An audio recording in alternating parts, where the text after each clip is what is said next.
Bien, bienvenue, Monsieur Lazarévitch. Ça fait 3 ans qu'on vous attend. 3 ans où vous avez souffert avec vos compagnons de captivité.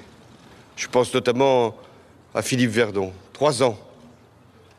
Vous avez été enlevé, capturé, emmené, et ce fut une épreuve. Elle est terminée.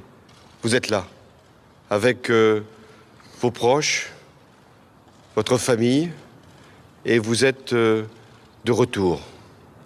C'est une joie que de vous accueillir, parce que depuis 3 ans, en tout cas pour ce qui me concerne depuis 2 ans et demi, lorsque je suis devenu président de la République, je m'étais donné comme objectif de pouvoir libérer tous les otages. Certains n'ont pas pu l'être. Ils ont été tués.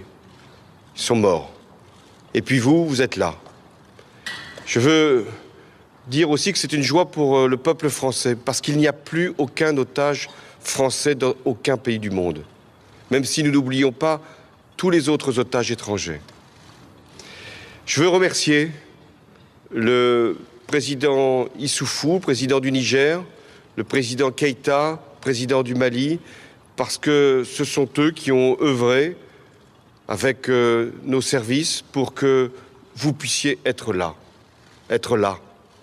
chez vous, avec vos proches. Je veux les remercier parce qu'ils ont multiplié les contacts, ils ont fait en sorte de pouvoir faciliter et ensuite obtenir votre libération. Je veux aussi dire que nos soldats au Mali ont fait un travail et font encore un travail extraordinaire. Le ministre de la Défense, ici, peut en témoigner, pour continuer à lutter contre le terrorisme. Et c'est une pression considérable sur les preneurs d'otages. Je veux enfin dire un mot de celui qui était avec vous, Philippe Verdon, et qui a été tué l'année dernière. Je pense à sa famille. Je pense d'ailleurs à toutes les familles qui ont été éprouvées par des prises d'otages. Je veux lancer un message clair, simple, à tous nos compatriotes qui peuvent se trouver sur des zones que l'on dit à risque.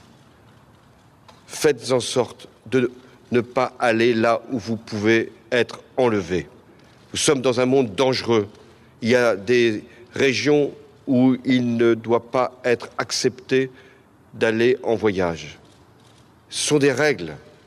On sait maintenant les risques qui sont encourus. Il y a 3 ans, 4 ans, on pouvait encore se poser des questions. Aujourd'hui, il n'y a plus de questions à se poser. Mais je veux terminer par une note vraiment de joie. C'est pour un président de la République une épreuve que de vivre des prises d'otages, comme pour les Français, d'apprendre qu'un de leurs compatriotes a été enlevé. Mais c'est une joie extraordinaire de pouvoir assister à une arrivée, comme celle que vous avez eue, Monsieur Lazarévitch, cette joie que vous nous avez exprimée de retrouver les vôtres, de retrouver votre fille, votre mère, votre sœur, votre fils, tous vos amis. Et je veux maintenant vous dire, faites en sorte de témoigner de tout ce que vous avez vécu, parce que c'est pour les Français aussi une fierté que de savoir qu'un des leurs a pu pendant 3 ans résister à tout, être là et exprimer, comme vous allez le faire, à la fois son bonheur et en même temps sa fierté d'être français. Merci.